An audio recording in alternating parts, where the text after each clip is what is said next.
she'll shake your windows and rattle your walls. But the times they are changing. Yes, they're changing.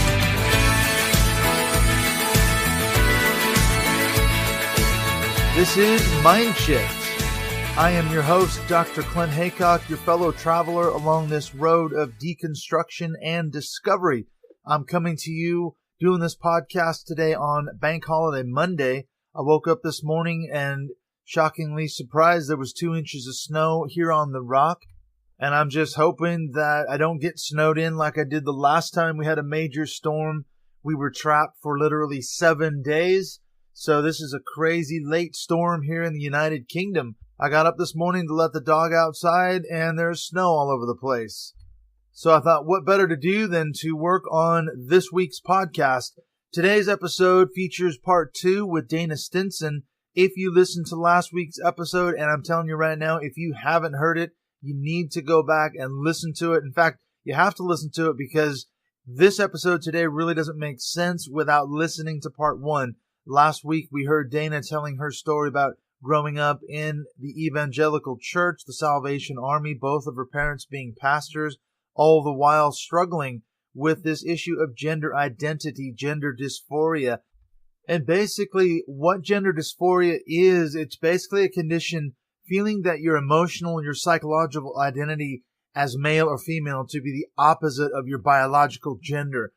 And on top of all of the issues that she struggled with growing up was, of course, the teachings of the church, which they said it was wrong, it was sick, it was perverted to be having these feelings. And so, like many kids today are told, you've got to pray it away or pray the gay away, as it were.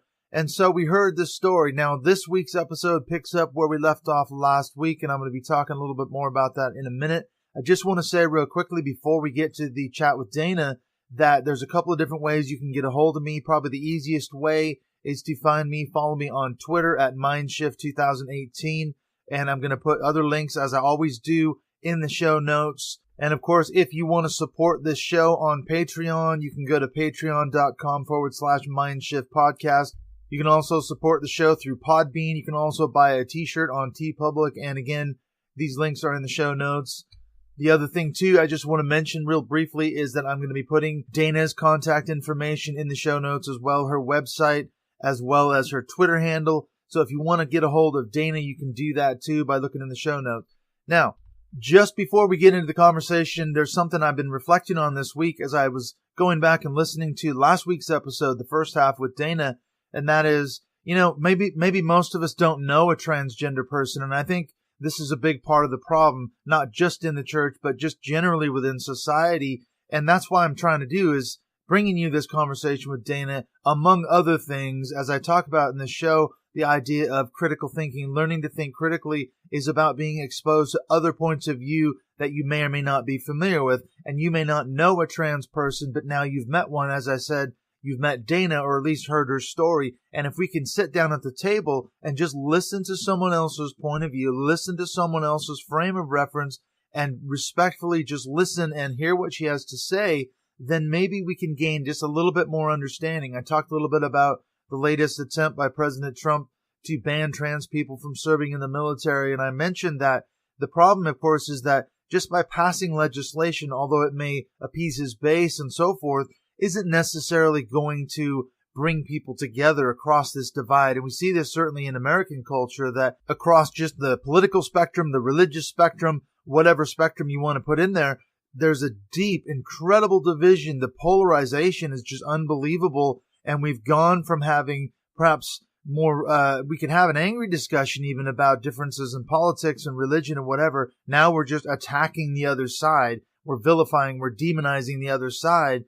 And I don't see how we can get that together other than what I'm doing with this show. And that is, as I said, by sitting down essentially at the table with a person like Dana and just listening to her story. And if nothing else, you can go, this is an unbelievable story. What would you feel like? I mean, most of us listening, I'm sure, when you walk out of your house in the morning and go down the street like you're going to work or going to get in your car, do you have abuse hurled at you by people, just random strangers on the street? When's the last time you struggled to get a job just to pay your bills? just because of your gender. The only thing that I can even think of that even comes close to these kind of things is perhaps someone who's had experiences as a person of color. Maybe they've had abuse hurled at them. Maybe they've been denied employment or other benefits in life because of their color, just simply the color of their skin. Well, I had the opportunity to play in a band with a good friend of ours now. Her name's Kate, and she's in this transition as well. She's come out as a trans woman. And, I remember meeting Kate probably about 5-6 years ago. We needed a bass player in our band, and our lead singer said, well, I know someone who's a bass player. Now, she's a really good bass player. So, and this is her style of music. It was like real heavy rock covers and almost like heavy metal type stuff. This is totally up her street. But you need to know she is transgender. Is that going to be a problem? And we were like, well, can she play bass? Is she a good bass player? Yeah, she's a really phenomenal bass player. And I remember when Kate came out to audition with the band, she was really nervous and everything, but she absolutely nailed it.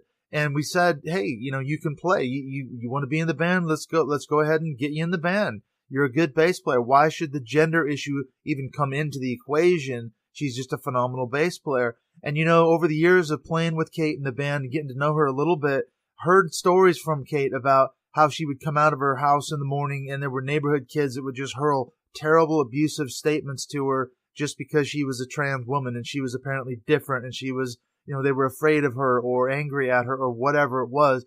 And I remember over the years how she struggled just trying to land a basic job, even just at a gas station, a petrol station, any sort of low-level entry job. She couldn't land a job. And of course, these employers, after she had these interviews, they would never say to her, well, I'm not going to hire you because you're a transgender woman and I don't want you representing my business. But of course, we knew that was why she didn't get the gig.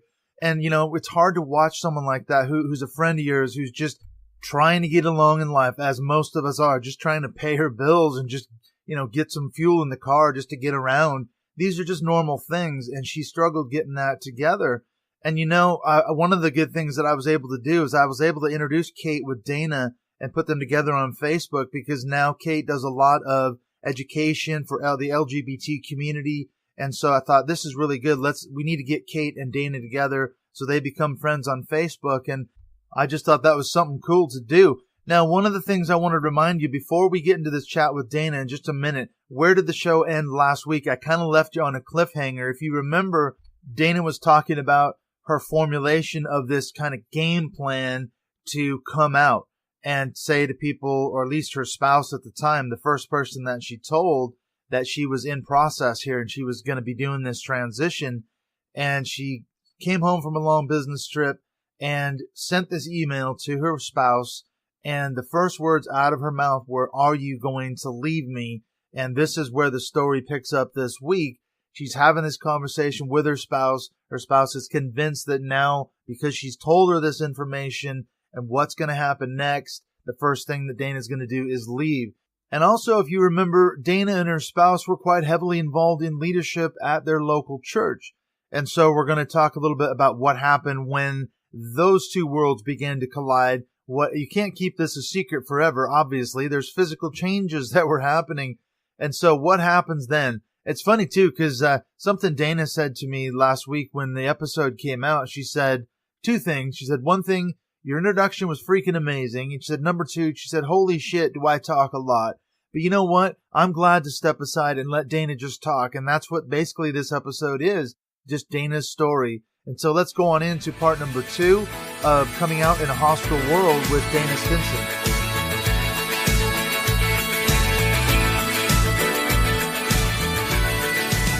She thought I was going to leave her, and I'm thinking to myself going, I've already left one marriage, and I know the pain and the hurt that I dealt with, that my oldest child dealt with, and I know it wasn't easy on my former spouse.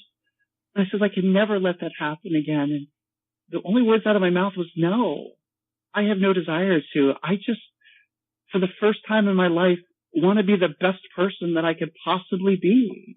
As the conversation went on for a little while, the thing that came out of my mouth would be something that would kind of set kind of the groundwork for even where I'm at today. And I said to my spouse, as long as we will be okay, I will give you all the time in the world you need to come to grips with this.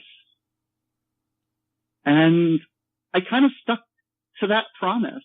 A few months later, for those who are listening who really aren't familiar with what happens a lot with people who come out as transgender, the path is different for everybody. For me, I knew the next step in my, what they call transition, was if you look at the medical side of things. And so my mental health professional agreed that it would be right for me to seek out a doctor who specialized in the medical side of what they would call transitioning. So I met with a doctor, once again, after going long, many weeks of therapy with this, mental health professional, having been interviewed and going everything with a physical, with a physician, they agreed the proper course of action for me would be to start, hormone replacement therapy. And we had talked about the words of gender dysphoria, and I can pretty much simplify it as if you would take your shoes, take your left shoe, put it on your right foot, take your right shoe and put it on your left foot and walk around, that uncomfortable feeling that you would have is pretty much what I've dealt with all my life. And as I started digging into more and more why I felt this way, I learned there was a lot of things that were happening that were established even before I was born. And basically my brain chemistry, the hormonal structure of my brain is completely different than the hormonal structure of my physical body. So I was born with the body of a male, but I was born with the brain of a female. And the American Psychological Association, the American Medical Association, says you can't really change the rewiring of the brain. And so the proper course of action is to bring the body in congruence with the brain. So, here I am, getting a sign off from my physician, from my therapist, that I should start hormone replacement therapy. And, even the day before, I went to my wife and I said, if you do not think this is what I should do, you tell me now and I'll walk away. Just like I did when I first came out, to my therapist, to my spouse. And every step of the way, I was being affirmed. Now, throughout all of this, Clint, nobody in my life knew what was happening. My spouse knew, my best friend knew. I eventually brought on my, I call her my one of my closest friends through the years. I call her my sister. She's probably, she's known me longer than anybody.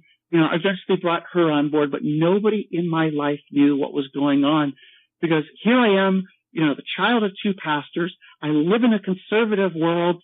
The very concept of who transgender people were starting to be known a little bit more. So you're starting to see a lot of the backlash from the evangelical right-wing type of church. So I hid this from everybody. I started hormone therapy and nobody knew. I couldn't tell my employer. I was afraid. So, here I am not only scared about what's going on in my own world, I'm worried about how my spouse is handling this. I don't know what my job is going to think because in the state of Pennsylvania, there are no anti-discrimination laws. And so I could be fired just because of who I am. And so here I am. I'm absolutely scared shitless about what's going on. So I kind of laid low. And as I'm starting hormone therapy, this means, I need to reduce the amount of testosterone in my body. It introduces estrogen into my body. And I started noticing right away some mental clarity in my life I had never felt before. I'm telling you, it was absolutely bizarre, but here I am. I'm still in church. I'm still in the worship band. I'm still on the church board. I'm still teaching the kids and everything's going along. And over the course of the next 6 months, my physical appearance starts changing just ever so slightly. And I'd already shocked people that the beard was gone. Here I am. I got my ears pierced. But everybody just thought, here's this Stinson person. Stinson's a rebel. This is typically what Stinson would do. But yet, as all this was going on, I'm starting wrestling those internal demons, that were going on inside my brain. I'm still thinking I'm this conservative Christian transgender woman and I could have all of my cake and eat it too. And at the 6-month mile marker, everything was going well until the wheels fell off. They always do, it seems like. It's one of those things where it's going to catch up with you eventually, isn't it? You can't possibly keep all this a secret forever. So what happened then in the end? How did the wheels fall off? Well, I'm on the road for work. I'm on the other side of Pennsylvania. And I'm being told, your daughter wants to have a video chat with you. And this would be the oldest one. And all of a sudden, over this video chat, my oldest daughter says to me, "Daddy, why do you like to wear girl clothes?" Now, I thought I was being pretty discreet with this. I guess I wasn't as much as I could, but somehow my daughter knew a little bit of what was going on. At that point in time, the wheels fell off. I am not only having to confront my daughter, I'm having to talk to her mother about this, the one person that I didn't really want to talk to. I was absolutely afraid of telling my daughter because I was afraid of losing my daughter. I didn't know how my former spouse would react. I had no idea because that was what I was afraid of more than anything in the world. And so I'm not only dealing with that, I'm dealing with my daughter knowing, I'm dealing with my former spouse knowing. It started to put me into this horrible depression. And now I'm realizing I'm going to have to face my pastor. I'm going to have to go to the pastor of my church and tell him everything that's happening. And you're not going to necessarily get a warm reception. You're thinking they're not going to be accepting of what's going on in your life, this transition. So what happened? You had to go to the board. You had to go to the pastor. I had to go to the pastor. I invite the pastor and his wife over to my house, and I start to tell them. I give them a little bit of the backstory of what was happening. And the first question out of their mouth is, "Are you gay?" I'm like, no, here I am. I'm married to my spouse. I'm happy. This is not what this is about. Were you abused as a child? Right, no, so that's I where was they never went. physically abused as a child. They had asked me, "Did you go see a Christian therapist?" And I'm looking in the face going, hell no. I Why would I actually do want that? a therapist who actually knows what they're talking about. And in this 6 months, I started digging into the Bible. I started digging into commentaries.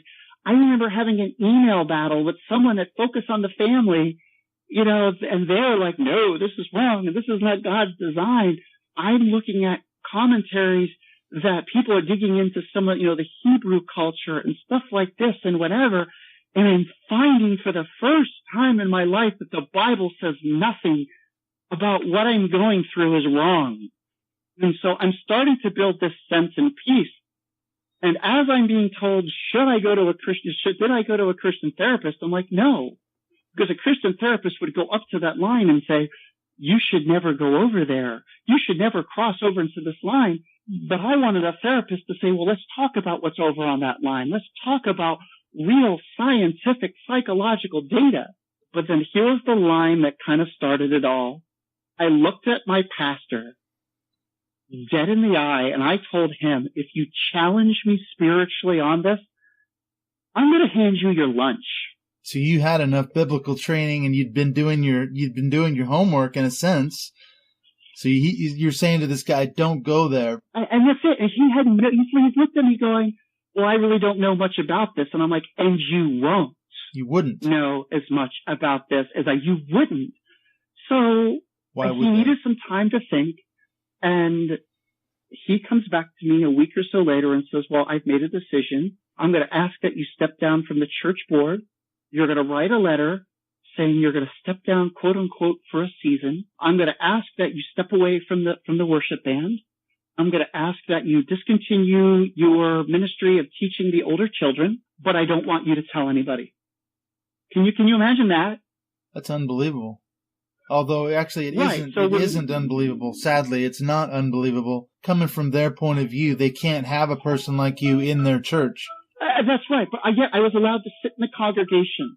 Christmas time was coming, the time where I'm leading all these musical groups, and I'm just having to sit there. the worship band would go up and, here I am still sitting at church. It got sometimes where the anger that was welling up inside of me was ridiculous. But yet, this same pastor still, in March of 2016, they were like, well, we still want you to go to Cuba with us because I'm also a photographer, because they wanted me to go and take pictures. So that aided in my anger. And it got to the point where, when the worship band would go up, I'd leave the room. I'd go stand out in the back. And I'm just like, and the anger started building and building and building. And all the time, this pastor's telling me, I think Satan, I think this is Satan's doing. And here I am, I'm trying to tell this pastor for the first time in my life, I feel complete and whole. And then there's the bullshit. Well, maybe Satan's doing it to get around you and affect somebody else. And I'm looking at him going, are you kidding me? He would come back with all these different things and I'd shut him down at every given time. And I'm like, no. He's like, well, what about the verse if it causes someone to stumble? I'm like, if it causes someone to stumble, well, God damn it, they need to go learn about this and find out what this is. Because if they're stumbling, it's because they don't know what the heck I'm dealing with. For the course of the next couple months, there were a few things that were happening throughout all of this. My strength and my confidence started building. Here it is, we're talking 2016. And I was still on occasion checking out some of those right-wing Fox News, Breitbart websites, and I was curious to see what they had to say about transgender people. And there was an article I read on one of the sites that talked about in the transgender community, there's like a 40% suicide rate. And I did the one thing you were never supposed to do. I read the comments. And in one of the comments, somebody said, hey, it's like a self-cleaning oven. I lost it. I'm literally replying back, what the hell is wrong with you people? I bet you are the people who sit there on a Sunday raising your hands on high saying he is Lord of all. But I came like, why don't you just admit it? He's Lord of all who look like you, act like you, and think like you. And I'm like, you might as well give me your name so I could worship you, because clearly the Bible says he who is without sin, let me cast the first stone. So clearly you are without sin, so I guess I'm going to worship you. But right there, I knew that I could no longer call myself a conservative. So throughout all of this, a little bit of an ideological change was starting to happen as well. I knew that I couldn't embrace this conservative life that I was leading. It was kind of countering everything that I was. How could I be this and yet be with people who are hating exactly who I am? And I started building in confidence. I'm starting to, as much as as I first told my pastor, I says, well, this is about the inside. The pastor actually, in one of our conversations, shed light of some ministry that the Church of the Nazarene had that dealt with the LGBT community. And here I am thinking, oh yeah, it's one of these clobber ministries. They'll sucker you in and try to convert you. The whole typical conversion therapy stuff. And, we'll talk about that shortly. But as I started learning more about this ministry, I'm finding this is not the case. I was able to kind of put myself in contact with, I think she called herself either the executive pastor or one of the executive directors.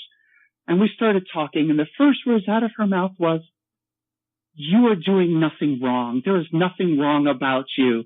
The Church of the Nazarene and all their these and thous has nothing to say about those who are transgender and struggling with gender identity.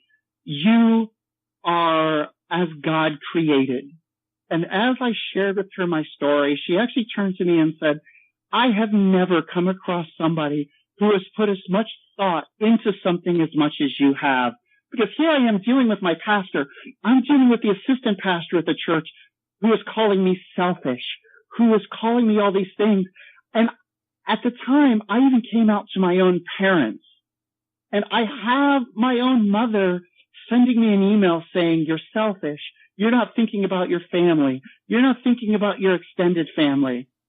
And then my mother says the line, let me put my pastor hat on for a moment. And in the time where I'm trying to reach out to my mother, I get, let me put my pastor hat on. And my response was, and I will say this plain as day, you can bleep me if you want, I don't care about your fucking job. I need a parent right now. I just need a mother right now. Forget a pastor. I need a mother who's going, Exactly. I had a pastor and assistant pastor who had already already guilting me into what I was dealing with. I needed the unconditional love of a parent, and I was slowly learning what that was because I'm finding that I didn't get that unconditional love through my parents, and all the issues that I've had with them over the years, and seeing their lacking of being grandparents and their lacking as being parents. I was thinking that part of my transition, I felt that God laid it upon me that here is the time to really work on the internal, focus on the relationship. So I was really trying to patch the relationship with my parents. And as much as people told me, don't come out to them, don't tell them, I did, thinking maybe this would be the catalyst that would bring my parents around. But nope, here's my mom. Let me put my pastor hat on. So as you can see, other than this one pastor who I had never met, and I still have yet to meet her face to face to this day, saying, there is nothing wrong with you. And this person, she would challenge me. She would say, why are you doing this? And I've never had someone call me out on the carpet the way this person did. Why are you hiding? Why do you feel guilty? Are you doing something wrong? And I go, no. Then she says, then why do you feel this way? And I said, but this is all I've ever been taught to feel. There's that conflicted nature in there, isn't it? If all you've been taught is this is wrong, this is against the Bible, this is against God, of course you're going to feel terrible about yourself. Absolutely right. And so as this time is going on, I'm starting to feel a little bit more comfortable about the external side of me. And I'm trying to make that presence note of, I'm trying to establish that new life. I'm still blessed. I still have my spouse with me. And at the time, this is almost a year from the time of coming out to my wife. And my wife has yet to tell anybody in her life of what was happening. I was amazed that she didn't tell anybody. But was she respecting kind of your desires, or just didn't want to talk about it? It came out finally at the end, about a year later, she finally told one of her closest friends.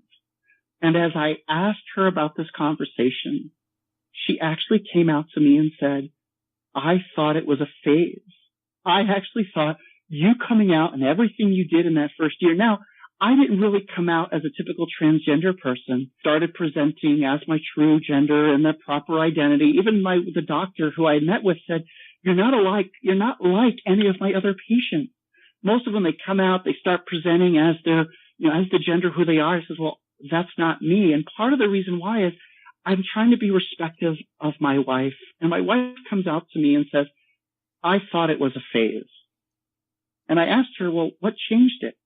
She said, the moment you had to sit there and tell your daughter what was happening, 2 days after my daughter asked me that question, and I had to sit there and look my daughter in the eye, tears coming down my face going, this is who I am. My wife knew right then and there that this wasn't a phase. So we finally got to tell her mom. And so as all of this is going on, I'm finally starting to tell the owner of my company, and I'm telling everybody that's going on. And so things were starting to come together. And then my pastor comes to me and says, I'm starting to see that you're being a little bit more visible. I'm going to want you to sit down and talk to the church board. Tell them your story like you did me. And what was that supposed to accomplish? Did he want you to resign and leave the church? And I don't really know what he wanted, because here's my wife going to the pastor going, what is this all about? Is my spouse going to be on trial?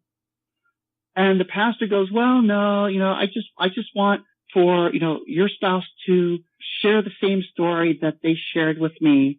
I don't know what the church board's going to do. The worst they could do is ask for you to stay and for your spouse to leave. I see. So she's okay, but you're not okay. Correct. But he doesn't know.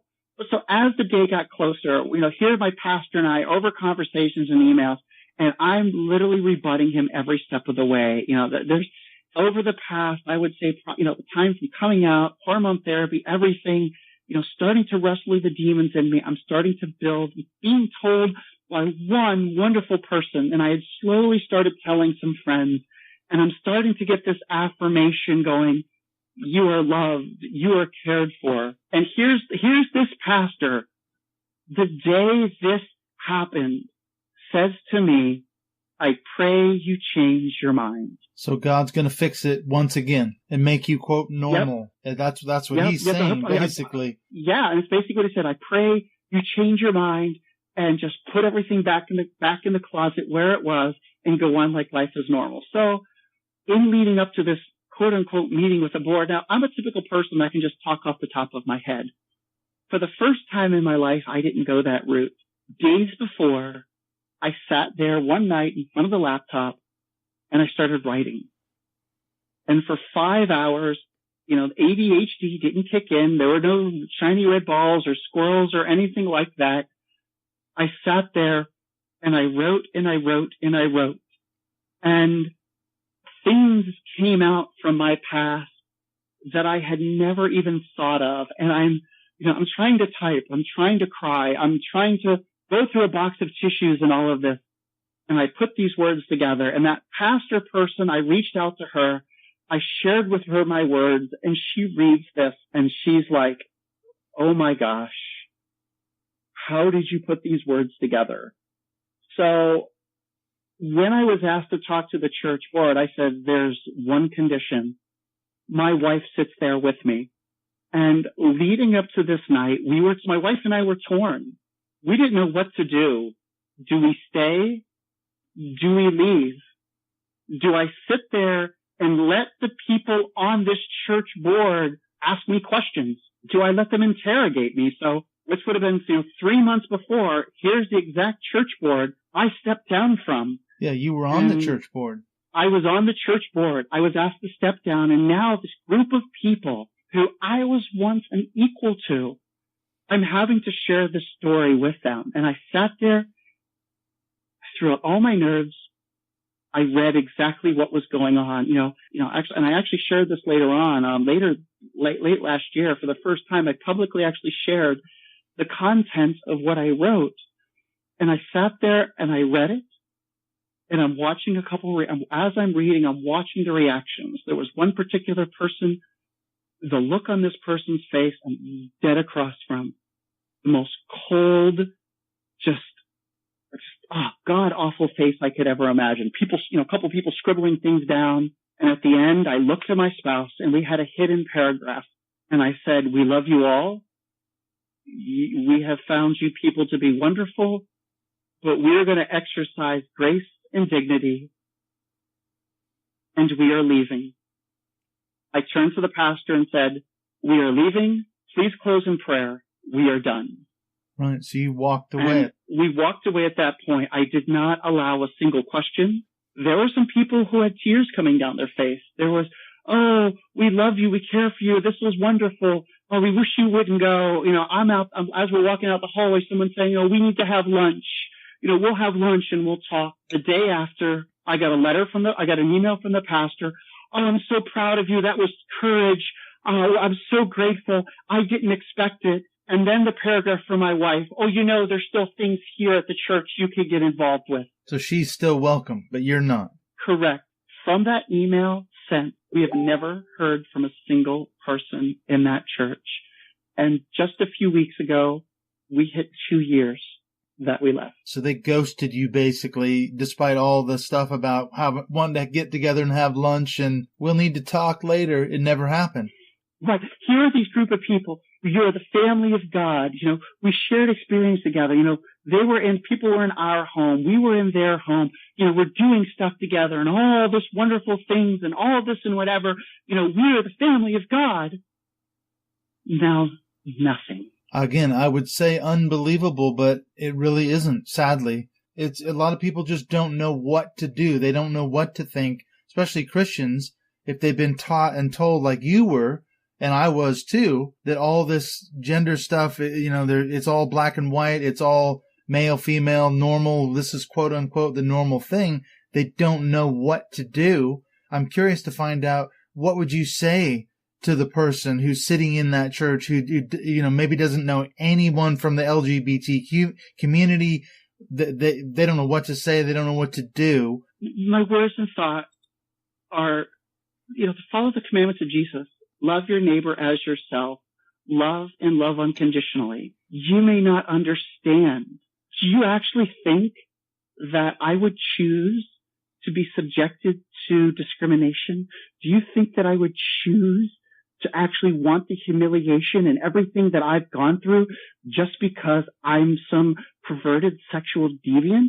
And that's actually what this pastor's wife said. Well, that's all everybody's ever just kind of categorized it as. But you know who I am. You know my heart. Do you actually think that this is the type of person who I've always been? Even my former spouse had said to my wife, I've known my former spouse for all my life and I didn't know. I said to my spouse, this is how well I can compartmentalize my life. And I says, throughout all the struggle and through whatever, I have still maintained to be the same person, the same qualities, the same desires. As if you don't understand, ask, grow, learn, understand science, understand it, and to say that, we want the exact same things. And, when it comes to the LGBT community, the thing the church has done for so long is treat people in the LGBT community as verbs rather than nouns. They've been able to label these people as an action, disgusting, horrible. And you see all this stuff of, the gay agenda, the transgender agenda. You know what? If there's one of these agendas, I'd like to know what it is. Maybe I might understand, but what's my agenda? I want to be a good spouse. I want to be a good parent. I want to love those around me. But more than anything, I want to take care of myself. I want to finally understand the person of who I am and actually live to the fullest, where I can get over the things that have just caused me so much pain and torment. I tried to pray it away. I tried to do all the things the church wanted. I could say to the people in the church, I played your game. I prayed extra hard. I begged and pleaded and everything imaginable. But yet it was still there. For one to actually believe that this truly, and I said to this pastor, this is a medical condition. Do you act this way with people who have depression? Do you act this way for someone who's going to have surgery on their knee? No, you don't, because you don't understand something. Why do you have to be afraid of it? So what can I say to the church is that love, no matter what, I am your equal. You are losing more and more people from the church because of your actions. The church has lost me. I have no desire to go back to church. I am in what people call this deconstruction of my faith. I don't know what I believe anymore, but yet, for some reason, I find it's the only the books that I'm reading right now. I'm reading, and I'm reading about faith. I'm trying to figure out, as this one pastor lady who's kind of guided me through, I said, all the skills and all my leadership ability that I've learned in all my life has taken place in the church. I don't know what to do with it. But yet, as much as I want to turn my back on the church, I don't want to. And I'm still struggling with things. As much of the people who hear my voice and feel like, well, that person's voice sounds like a guy. No shit, Sherlock. That's what I deal with every point of my life. I deal with the issues. I'm still dealing with the frustration. And so not only am I dealing with my own faith, I'm dealing with the issues of my gender dysphoria. I'm working on certain things in my life to be the best person. The last thing I need is some evangelical person coming down on me, telling me I'm a deviant, I'm depraved, I'm going to go to hell, I'm a disappointment, Genesis 1:27 and all this and whatever. I'm sorry. You're going to sit there and argue scripture with me? I'm going to come right back to your face and I'm going to tell you that's not what the Bible says. And, we could get on this whole topic of the LGBT community in the Bible, but yet what can I tell these people? That no matter what, if you don't understand, that's okay. Love and love unconditionally. Tribalism within church, rules and regulations, whatever, that's not what Jesus was about. Jesus didn't sit there and beat people over the head with the Bible, and he didn't put conditions upon people. But yet, the church has. Why are they so threatened? This is my question. Like you said, that I've never thought of it that way. If someone has a medical condition, their knee is hurting and they need surgery, we treat them in the church just like, you're going to have surgery. You need help. So why are they so threatened by someone who's in this process of becoming the person they truly believe they are? Why is that such a threat? It's fear. A lot of these people are wonderful people. And sometimes I'm very torn. Here I am being very outspoken, and I have a lot of people in my world, a lot of people from my background in the Salvation Army who I'm finally starting to build relationships again. And it's hard not to put everybody into the same kettle because I know the hearts of some of these people. Fear and this twisted ideology that has been drilled. This is drilled into the heads of people for the longest time. It's the us versus them mentality. It's the church, you're the prosecuted ones. All of these bad, horrible people, the liberals, the gays, the transgenders, look at everything that came out of Roy Moore's mouth during the election. Look at the words from Mike Pence and the Family Research Council and all of this and whatever. It's this, weird, grotesque. They have somehow latched onto this feeling of disgust. And that's all they see. And they feel threatened because this is what they're told to do. They are told to feel threatened. They are told this is what the Bible says. If you have doubts, if you have questions, you're going to go to hell. You shouldn't doubt. You shouldn't question. This is what it is. They will literally sugarcoat it 12 different ways, find different angles and whatnot.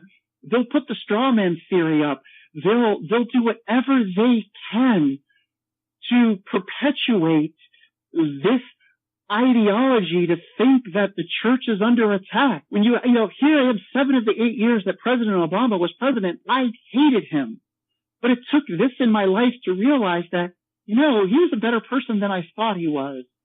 I come to learn that it's not a belief, it's an ideology. It's this mindset that it took literally, as Paul's on the road to Damascus and he gets, the old saying is, I got knocked off my horse. Literally, this is what happened. But later on, when Paul was trying to tell people I was changed, nobody believed him. And here are people in the LGBT community who are still holding on to their faith. It was called the Gay Christian Network, and they just changed their name. But yet here are these people are desperately trying to hold on to their faith. People are being called heretics and whatnot. You've got people who are Christians that are turning their back on their own children, who are coming out, who are just rather hold on to this ideology than to say, I'm going to go the path of love instead.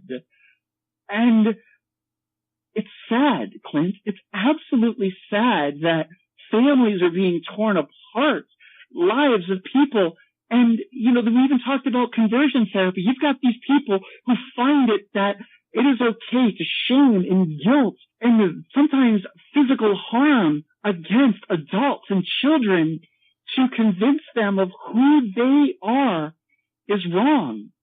You've got, when people just try to talk about gay and lesbian and transgender topics in schools and TVs, you hear, oh, they're trying to indoctrinate. They're trying to cram it down people's throats. And I was like that for years.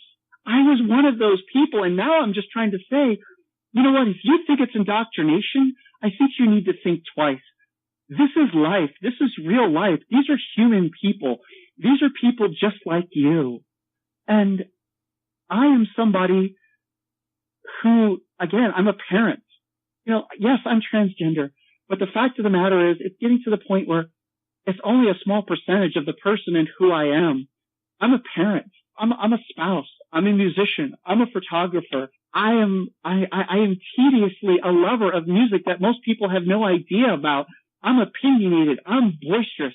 I'm weird. I'm a writer. I'm all these things. I am more than who you want to think that I am. And, things that you see is happening in North Carolina and whatever, I'm not some threat to your child. In fact, I would be someone who would protect the life of your child probably before the life of my own life. And if I could say to anybody listening is that if this is hard enough on ourselves that we have been brought up, we have this internal struggle, not knowing why the pieces don't fit. And once we finally realize why the pieces have never fit, now we have to face all this external pressure as we try to make matters right. And all we're asking for is to be loved, to be respected. And there's nothing wrong to be affirmed. And there's these churches out there that are loving and open and affirming. And once I thought you can't do all of these things. Well, maybe it's okay just to tolerate people, but no, to affirm someone is the whole nature of what anybody wants. I want someone to look at me and say, the theology of Mr. Rogers, Yeah. you are special just the way you are. And if you know, in my house, Fred Rogers is a saint. And as I dig into his life and everything about this man, and I'm about to write an article on him, and I saw some of the quotes, and you make this day special just the way you are. We are all flawed in the eyes of God. If you believe in God, if you don't, and I'm in the point where these days I don't know what I believe if anymore, I'll be honest with you. But the thing is, one of my favorite pastors who I've gotten to know, his name is John Pavlovitz. He kind of got me started on my whole reading type of situation. He says everybody's struggling. Just show some damn grace. That's all we ask for. Just because you don't understand, you're not supposed to judge. Jesus says, why are you looking at the speck in somebody else's eye when you've got some own damn plank in your own? He meant it too. And the fact of the matter is we're all flawed. We're not perfect. You want to judge me? I guess I should worship who you are, because truly you are without sin. And it takes some time. If you get to, a lot of these people in the church who are so horrible to those in the LGBT community, it's because they really have yet to understand people like myself, or people who are gay, or people who are bisexual, or people who are genderqueer. I feel that once you get to know somebody, and that's one of the things in my own life, I've actually had people come to me in my life. I just had a friend to me come the other day and say, my child just came out to me as transgender. I have been watching you and what you've been going through and the message that you've been sharing. Or my own customers to say to me, you are the first person in my life who is transgender. And for me, as much as I have spent all my life running from, I'm tired of being the example, I'm finding now what an opportunity. So it's hard not to be angry. And I came to a point where instead of defending myself to all these online trolls, I'm going to live my life. I want people to see I am happy. And if I'm happy, they're going to see that this was the best decision that she could have ever made in her life. My spouse tells me, you are more patient, you are more kind, you are more tolerant, you are more understanding. And that means the world to me. And for those of you who fall within the LGBT community and listen to this, you are not alone. And as Gloria told me, this is that woman, the female pastor who's been wonderful. Why do you feel bad? Why do you feel guilt?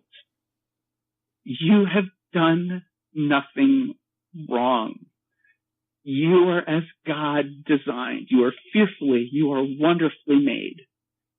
And you are the light in somebody else's path. And through all the hurt, through all the deconstruction that I'm going through, it is amazing how much strength somehow has managed to come out throughout all of this. And I hope that something of what I've said tends to resonate in the life of somebody else. And, if somebody has questions, don't be afraid to ask.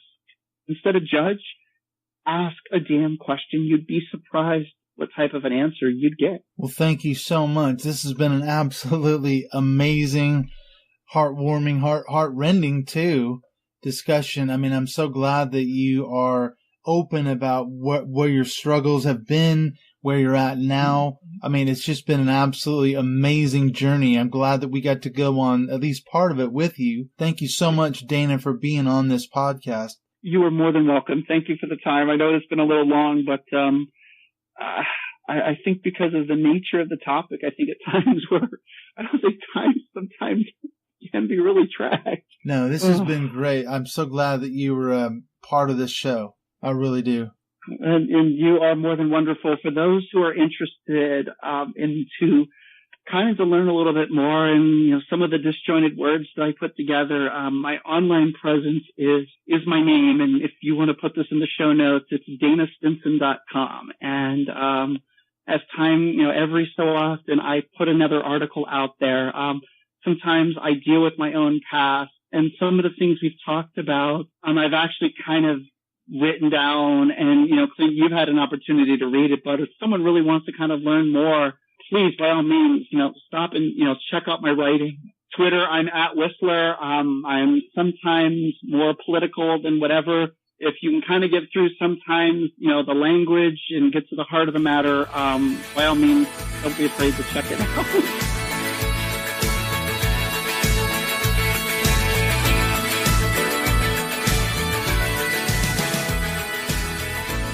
Thanks for coming along with me and Dana on this journey this week and last week. I hope that it's been challenging, thought-provoking, stimulating. As I said in the introduction, if nothing else, you've been able to sit down, as it were, across from that metaphorical table and just listen in to someone's story, someone's account, their narrative of their experiences. But you know what? As we said before, on just a purely human level, what do people want? We want love. We want acceptance. We want to feel valued.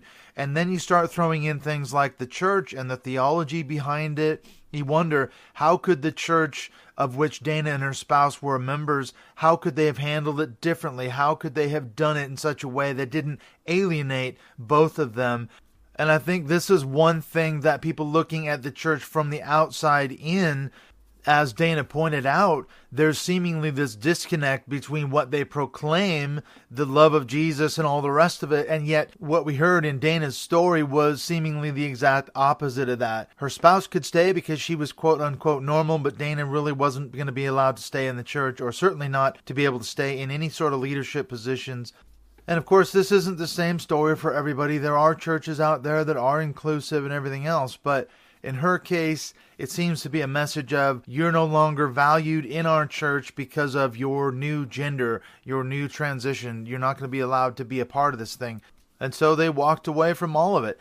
Now, one thing I wanted to say is really interesting is that on Dana's website, danastinson.com, you can actually read the full transcript of the letter that she read to the board. So if you're interested in finding out what exactly Dana said, then you can go to her website and check that out. Also, as I mentioned too, you can get a hold of me a couple different ways. Probably the best way to follow me on Twitter at MindShift 2018. And as I mentioned before, I'll put in the show notes the other ways you can contact me, as well as Dana's Twitter handle. I just want to say real quick before I let you go that coming up in the next 3 weeks, we're going to go back into the world of the faithless feminist. We're going to hear next week and the week after that from 2 African-American women who contributed a chapter to Karen Garst's new book that's coming out soon. We're going to hear next week from Valerie Wade and the week after that from Deanna Adams. They are going to be bringing their perspective as African-American women on the history of the slave trade, the Jim Crow laws, the civil rights movement, African-American women preachers, African-American atheists. Trust me, you are not going to want to miss these episodes. And then following Valerie and Deanna, we're going to be bringing Karen Garst back to talk about her new book. So that's coming up over the next 3 weeks. So be sure and stay tuned for all that coming up right here on MindShift Podcast.